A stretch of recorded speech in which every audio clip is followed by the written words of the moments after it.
Good morning, good evening, good afternoon, whatever time you're watching this video. As of right now, it is 8:34 p.m. I just got done taking pictures for our soccer team. I edited those real quick, and at baseball practice today we didn't get a workout, so I'm gonna work out real quick, but there's also kind of something I want to talk about. It's matter of fact, it's the title of this video. That word stuck, quote unquote stuck, in other words, when you feel like nothing's working, you're not getting better, you're not getting worse, but you're just stuck in the cycle of something and you don't necessarily know what you're doing, how to get out of it, and you're kind of searching for an answer. Often we all fall into these cycles of life where it's like, man, I don't know what to do, I feel really stuck, I can't go anywhere, I can't do better. And the answer to your question, Adam, how do I go?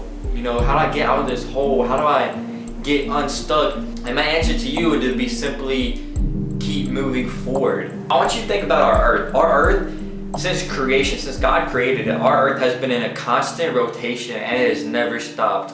And along with our earth constantly moving, you have constantly been moving since you've been on this earth. We were never meant to stop. We were always meant to continue to move. And just like we were always meant to continue moving and continue to grow, God also intended us to live holy lives. In 1 Peter chapter 1, verses 15 through 16, we see how God's intention for us is to live holy lives, chasing His holiness, pursuing His holiness and His righteousness, and how we should live our lives after His life. And that's the answer right there. The biblical definition of holy is to be set apart. In other words, be different. Because you can't do what God wants to do in your life if you're just like everybody else. You have to be set apart. You have to be different. You have to stand out in the crowd. You have to pursue holiness. And once you pursue holiness, you find a lot of things come easy. And once you start pursuing holiness, you won't necessarily be thankful for the things you're going through. You won't necessarily, be thankful for all the bad things happening in your life, but you'll know that God is with you throughout every circumstance. You know that God is with you and that you can get out that hole because of Jesus Christ. There's no hole, there's no dark place, there's no amount of being stuck that Jesus Christ can't get you unstuck. That's really just been on my mind recently. We're gonna work out.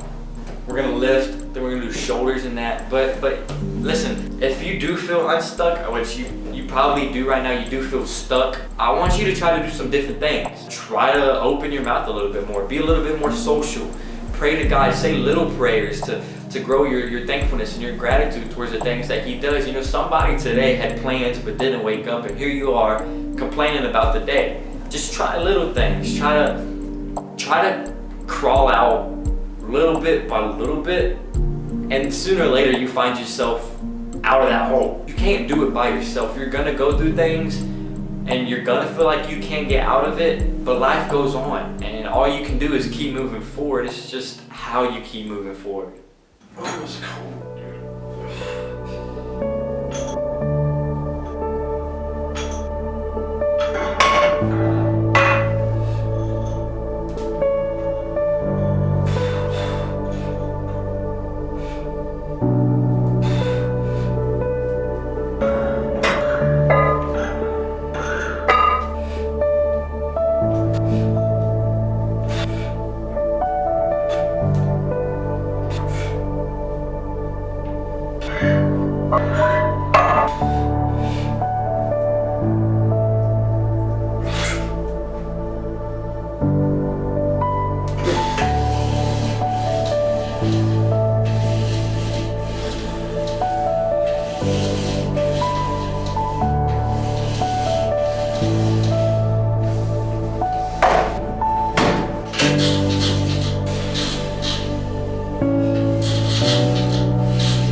video. I want to thank you for taking the time out your day to listen to me, to watch me. I really pray that God kind of used me tonight to talk to you, that you realized some things, that you realized like, man, it's kind of up to me to rely on God to get out this hole. Like, God's not going to necessarily teach you how to rely on Him until there's a circumstance that comes up in your life where you're really going to have to rely on God. Something in your life is going to have to happen, if it didn't already happen, that's going to teach you to rely on God alone, because you can't do it alone. This is also a reminder that to do great things, that to be a better athlete, a better person, a better follower of Jesus Christ, a better student, brother, son, daughter, whatever you are, whatever position you're in, to be a better one of those, you can't necessarily keep doing mediocre things. So I just want to thank you for listening to me. Don't remember, I love you, and if I love you barely knowing you, imagine how much more Jesus Christ loves you. Have a blessed night. Until next time, I'm Adam Saragusa. Adios.